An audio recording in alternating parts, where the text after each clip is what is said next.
Seja bem-vindo ao Pré-Calouro da UEA. A aula de hoje vai falar de realismo-naturalismo. Por que falar de dois movimentos ao mesmo tempo? É que lá na Europa, na França principalmente, houve uma diferença não muito grande entre o realismo e o naturalismo.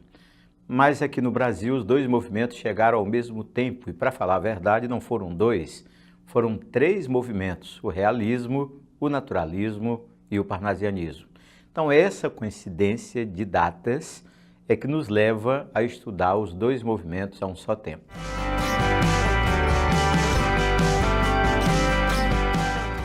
Vamos começar com as datas iniciais de cada movimento. O realismo surgiu no Brasil em 1881 e durou até 1893. A primeira obra do realismo brasileiro chama-se Memórias Póstumas de Brás Cubas, do Machado de Assis. O naturalismo tem data idêntica, 1881, duração também até 1893. E a primeira obra do naturalismo no Brasil chama-se O Mulato, do Aloísio Azevedo. Acontece que um pouquinho antes, 1877, um camarada chamado Inglês de Souza publicou uma obra de nome O Coronel Sangrado, e esta obra tecnicamente foi a primeira do realismo, só que o livro não fez sucesso e um fenômeno muito parecido ali com o início do romance romântico. Dois livros, mas na verdade o que vingou, ou aquele que apareceu para o público e para a crítica, foi O Mulato, de Aloísio Azevedo. Assim, se no dia de uma prova você encontrar início do naturalismo e aparecer O Coronel Sangrado, do Inglês de Souza, é resposta sim. Inclusive por conta da cronologia, um livro publicado antes de O Mulato, de Aloísio Azevedo. Realismo e naturalismo no Brasil. A partir da segunda metade do século XX, as concepções estéticas que nortearam o ideário romântico começaram a perder espaço. Uma nova tendência baseada na trama psicológica e em personagens inspirados na realidade toma conta da literatura ocidental. Estava inaugurado o realismo-naturalismo. No Brasil, essa passagem ocorre em 1881, com a publicação de Memórias Póstumas de Brás Cubas, de Machado de Assis, e de O Mulato, de Aloísio Azevedo. Enquanto o livro de Machado apresenta acentuado viés realista, o de Aloísio é claramente naturalista.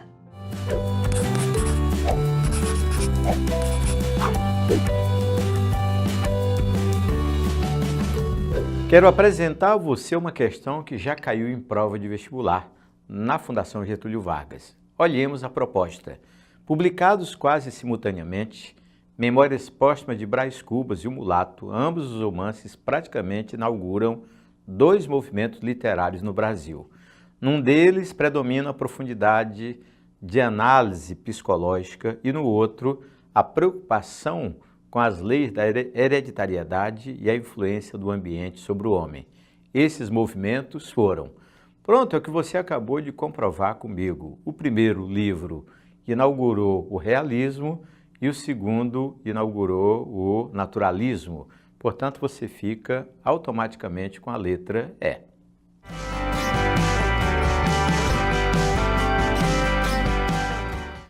Na análise de movimentos literários, é importante que você tente ligá-los a um determinado momento histórico. Podemos então dizer que o realismo-naturalismo coincidiu com a vitória da burguesia, que terminou derrotando a nobreza e o clero e chegando ao poder. Outro aspecto importante é a Revolução Industrial, principalmente com o crescimento das fábricas. Outro detalhe muito interessante: o materialismo é difícil obra do período que não tenha uma certa descrença com relação, principalmente, à Igreja Católica. E as obras normalmente fazem críticas muito severas, tanto à alta sociedade quanto ao clero. Portanto, são interessantes esses aspectos que vão nortear todo o estudo do realismo-naturalismo.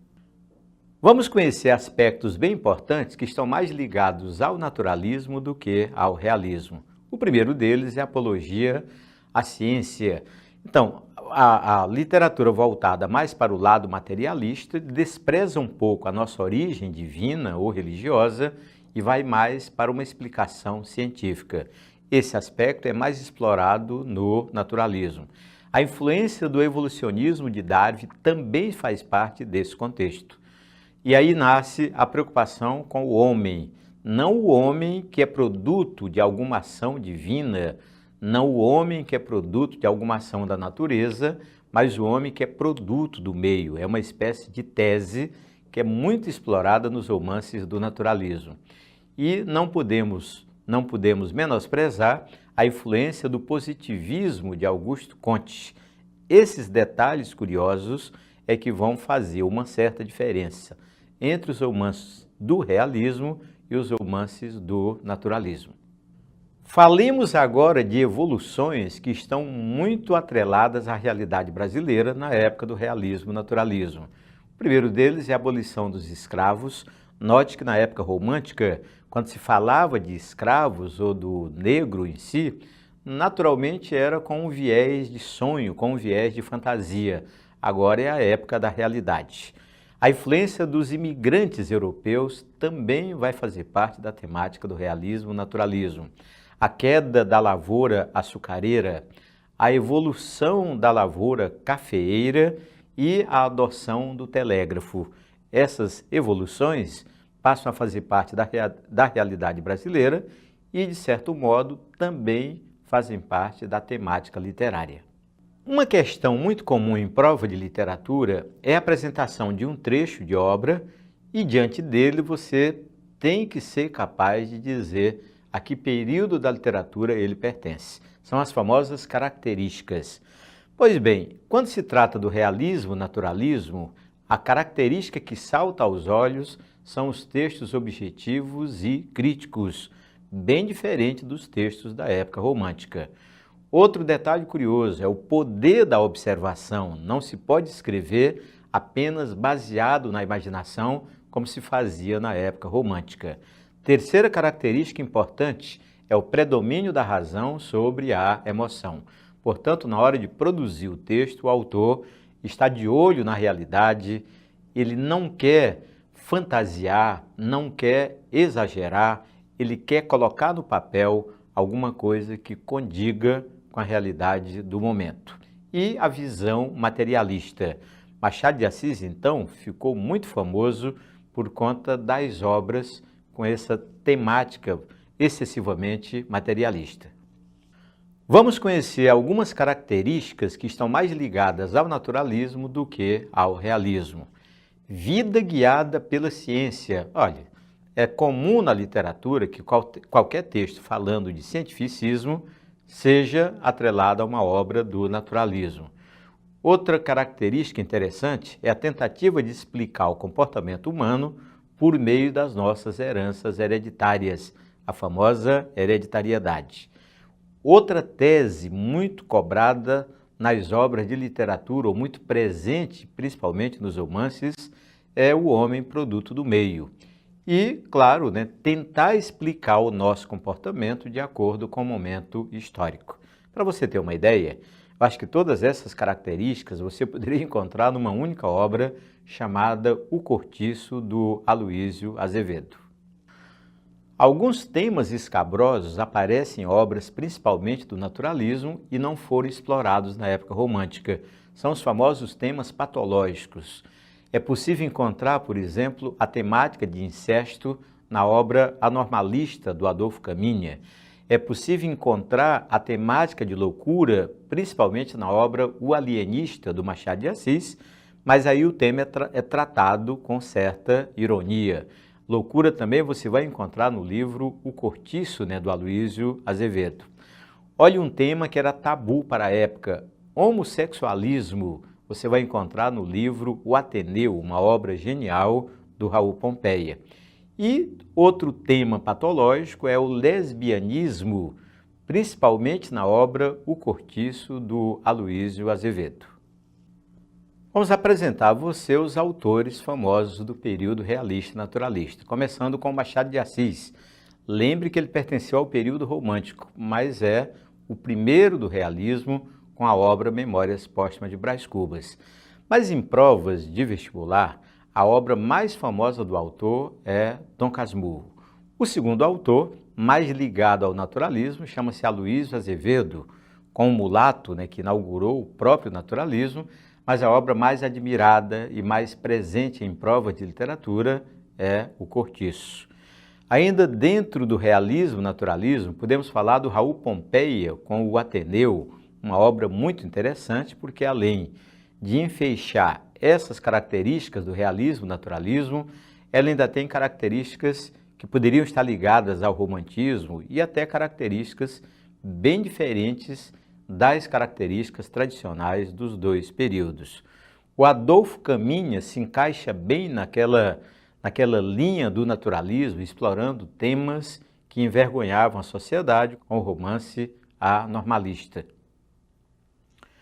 O Domingos Olímpio também faz parte do movimento e apresenta uma obra interessante voltada para o Nordeste, especificamente para o Ceará, chama-se Luzia Homem, e a intenção do autor é provar que o homem é produto do meio.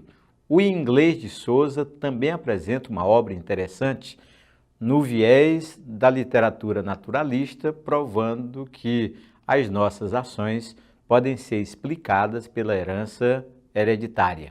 Temos também o Júlio Ribeiro com uma obra que foi proibida para a época, principalmente pela Igreja Católica, porque pela primeira vez na literatura, as cenas de nudez e de sexo explícito apareceram. O nome do livro é A Carne. E temos o Manuel de Oliveira Paiva, um escritor tardio que não fez sucesso na época, a obra sequer foi publicada, e depois, em pleno modernismo, a obra reapareceu, fez sucesso e hoje faz parte de todos os autores do realismo-naturalismo. Chama-se Dona Guidinha do Poço, uma obra ambientada no Nordeste. Vamos conhecer a vida e a obra do escritor mais famoso do movimento, Machado de Assis. É bom lembrar que ele tem vínculo com os dois, com o realismo e com o naturalismo, e ainda tem vínculo com o período passado, o romantismo. A origem dele é bem humilde, ele era mulato, pobre, gago e epilético. Olha, com todos esses problemas, digamos assim, parece que o camarada poderia estar fadado à obscuridade, mas não foi isso que aconteceu. A força de vontade, a genialidade fizeram que Machado de Assis se transformasse no maior escritor de nossa literatura. E olha, não é uma fama tardia, o camarada não precisou morrer para ser famoso. Ainda em vida, ele foi eleito presidente da Academia Brasileira de Letras. Joaquim Maria Machado de Assis é considerado o maior nome da literatura brasileira. Viveu entre os períodos do romantismo e do realismo. Ele foi um escritor completo. Escreveu vários romances, além de contos, teatro, coletâneas de poemas e mais de 600 crônicas. Ele também foi um dos fundadores da Academia Brasileira de Letras, como também o seu primeiro presidente. Machado era órfão de mãe, criado pelo pai, que era pintor de paredes no Morro do Livramento. Depois o próprio pai morreu e ele passou a ser criado pela madrasta, pela Maria Inês.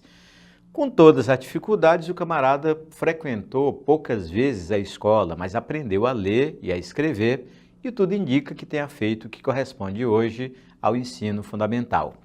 Depois virou aprendiz de tipógrafo lá na Tipografia Nacional.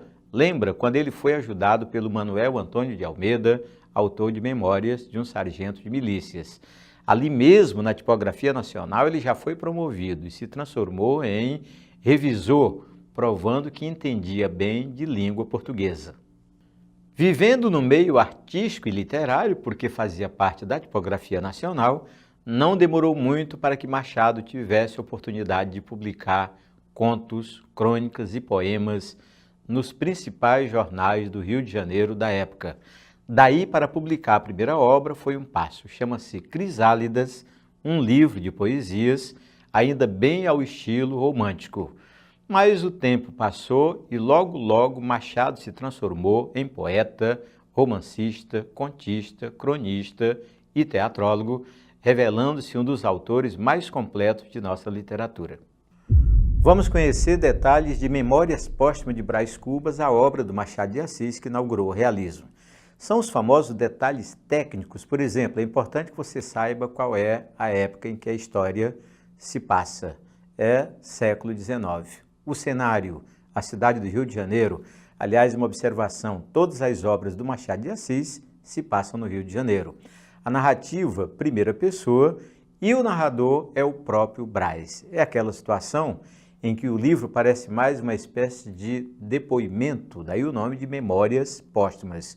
O detalhe curioso é que o camarada primeiro viveu, depois morreu, e agora na condição de defunto, na condição de morto, ele nos conta uma história. Ficou uma situação bem interessante e inédita na literatura brasileira.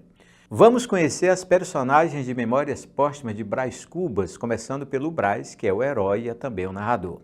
De família rica e tradicional, teve uma educação que só depois de morto ele percebeu que era errada. Aquela coisa de os pais não o orientarem para a vida e ele se tornou um adulto inútil. Para você ter uma ideia, foi para Coimbra, foi para Portugal, fez direito e depois de formado confessou ao pai que não tinha nenhum talento, nenhuma capacidade para advogar.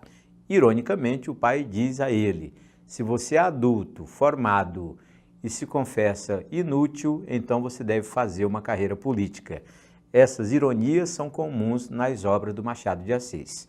Falemos das mulheres que estão dentro do livro. A primeira delas é Marcela. O Brás se envolveu com ela, ainda jovem, e uma frase irônica, que a Marcela o amou durante poucos meses e muitos contos de réis. Bem, depois dessa decepção amorosa com a Marcela, é que o pai, como castigo, manda o filho estudar direito em Portugal. Olha como é interessante o castigo de rico, né? O camarada deu um bom desfalque na grana da família e o castigo é mandá-lo para a Europa. Mas o grande amor do Brás Cubas foi a Virgília. Os dois se conheceram e era uma espécie de passaporte para a política. Acontece que, rapidamente, um camarada chamado Lobo Neves tomou as duas coisas do Brás, a noiva e também o lugar para deputado no Rio de Janeiro.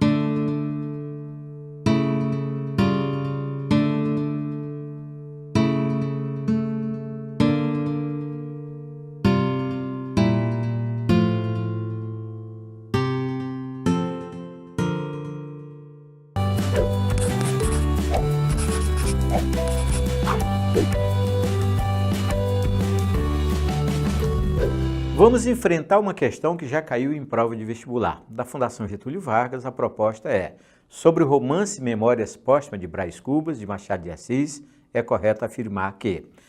Letra A marca o início do romantismo na literatura brasileira. Você sabe que não. A primeira obra do romantismo chama-se Suspiros Poéticos e Saudades, do Gonçalves de Magalhães. Letra B diz que o nascimento do filho do protagonista com Virgília redime a tristeza de Brás Cubas. Há uma grande ironia no livro. Depois de tentar ser pai, não com Virgília, mas com uma outra moça chamada Eulália, o Brás então encerra as suas memórias dizendo: não tive filhos, não transmiti à raça humana o legado da nossa miséria. A letra C diz que o contato de Brás Cubas com a filosofia do humanismo é-lhe facultado pelo amigo Quincas Borba. Perfeito, é a resposta. Um detalhe no livro Memórias Póstumas de Brás Cubas. Aparece o Quincas Borba na condição primeiro de mendigo e depois de filósofo, e o próximo livro do autor vai se chamar Quincas Borba. Letra D diz que Marcela era realmente apaixonada por Brás Cubas. É a história que contei a você. Ela apenas gostou do Brás em troca de uns contos de réis. E a letra E, que as personagens femininas do romance tem a ingenuidade das heroínas românticas. Nenhuma delas se aproxima sequer daquela ingenuidade das mulheres retratadas no romantismo.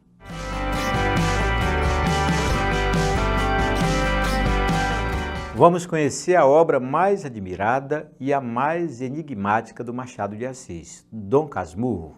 Comecemos pelos detalhes técnicos. A época é o século XIX, o cenário Rio de Janeiro, narrativa primeira pessoa e o narrador é o Bento Santiago, também conhecido como Bentinho.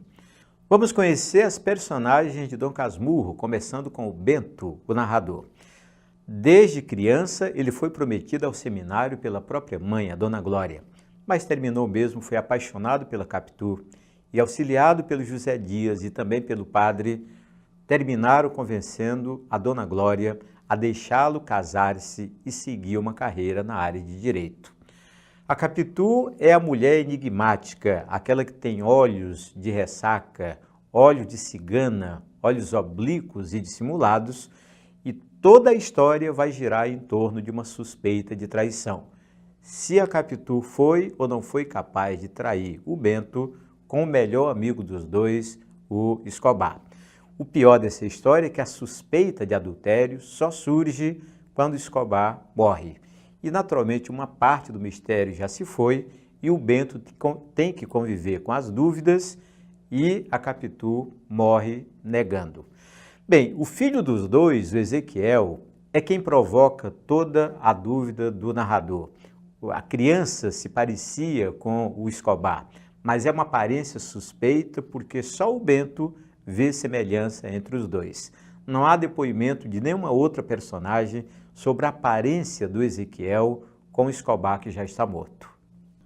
Vamos conhecer um pouco da vida e da obra do Aloysio Azevedo, famoso autor de O Cortiço. Ele é do Maranhão e tentou um fato inédito na literatura, sobreviver apenas à custa dos livros que produzia. O camarada foi emagrecendo e quando viu que ia morrer de fome, tornou-se diplomata. Mas ele produziu um bom número de obras, tanto é que ele dosava obras ao gosto do público, que ainda preferia as histórias românticas, e as obras dentro do realismo, naturalismo. Há um dado importante, muito comum em qualquer prova de vestibular. Ele é o primeiro naturalista com o livro O Mulato, publicado em 1881. A obra mais importante do Aloysio Azevedo é O Cortiço, porque mistura no mesmo livro características do realismo e do naturalismo. A época é o século XIX, o cenário é o Rio de Janeiro, note como o autor é do Maranhão, mas na hora de produzir a obra principal, ele escolhe como cenário a capital do Brasil da época, o Rio de Janeiro. A narrativa terceira pessoa e é o famoso narrador onisciente, ou seja, aquele que banca o Deus e sabe tudo sobre todos. É capaz de saber o passado, o presente e o futuro das personagens. Conhece as personagens de O Cortiço? Vamos começar com João Romão, que é o centro de tudo. Ele é o dono do cortiço, veio de Portugal para o Brasil e, acredite, enriqueceu explorando a negra Bertoleza. Enquanto a negra lhe era útil, ele ficou ao lado dela, naturalmente na condição de explorador. Quando percebeu que ela poderia atrapalhar os planos de casamento entre o João Romão e a filha do Miranda, ele então deu um jeito de livrar-se da companheira, tentando devolvê-la para a escravidão. Quando ela percebeu a manobra, terminou suicidando-se. Uma personagem muito interessante chama-se Pombinha, porque no cortiço todos tinham algum problema, algum defeito. Se você procurasse lesbianismo, encontrava. Se procurasse loucura, encontrava. Explorador de mulheres, o próprio João Romão, mas a Pombinha era um exemplo de pureza. Ainda era virgem, esperava apenas vir a primeira menstruação para casar-se. O cortiço inteiro apostava na felicidade da Pombinha e na sua correção de caráter. Sabe o que ocorreu? Ela terminou envolvida com a Leone, com a própria madrinha, e uns 3 meses depois de casada, abandonou o marido e reconheceu que era lésbica.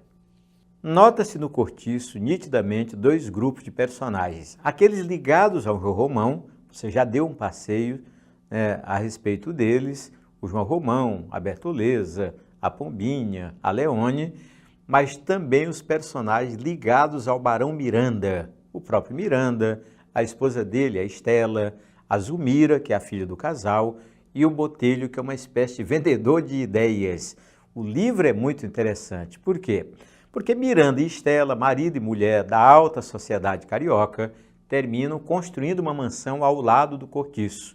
Quando descobrem que o João Romão, apesar da aparência de pessoa humilde, talvez fosse mais rico do que eles, as duas famílias se aproximam. O Botelho é uma espécie de parasita, porque ele conhece o segredo de todos e fica fazendo chantagem, tomando grana de um e tomando grana de outro, naturalmente. O Cortiço é um livro de várias histórias, bem parecido com as novelas de hoje. Há um grupo de personagens que você vai conhecer agora, a Rita Baiana, o Firmo, o Jerônimo e a Piedade. Como é que essas pessoas se entrelaçam? O Jerônimo é aquele camarada que veio de Portugal para o Brasil, tinha uma esposa, uma filha e era totalmente dedicado à família e ao trabalho. Mas quando viu a Rita Baiana dançando no pátio do cortiço, ele começou a pensar que Deus tenha piedade da Piedade. Terminou se aproximando da Rita Baiana, teve um caso de amor com ele e provocou os ciúmes do Firmo. O Firmo, então, armado de navalha, quase matou o Jerônimo. Quando ele se recuperou, a primeira providência foi matar o Firmo. Então, isso termina em tragédia porque o Jerônimo abandona a família e passa a viver com a Rita Baiana.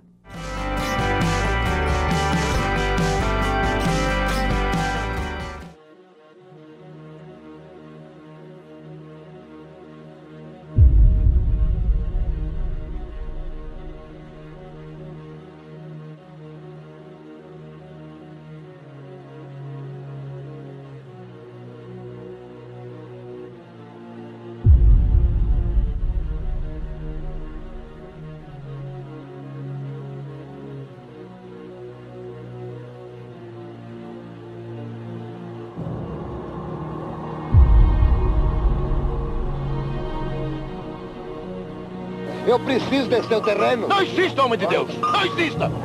Que teimosia! Você aqui não pode construir nada!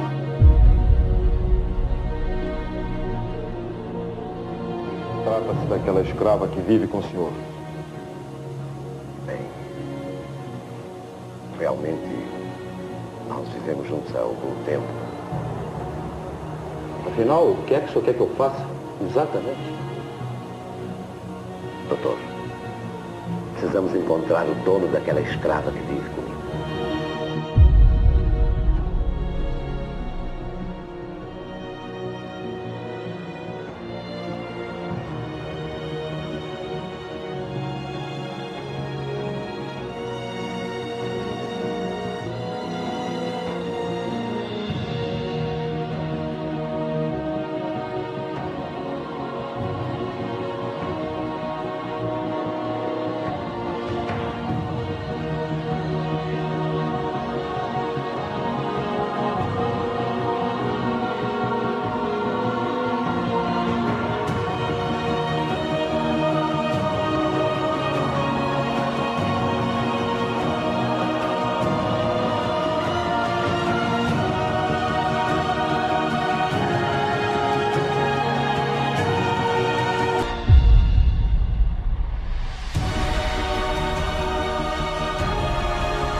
Meu amigo, minha amiga, a aula de hoje fica por aqui.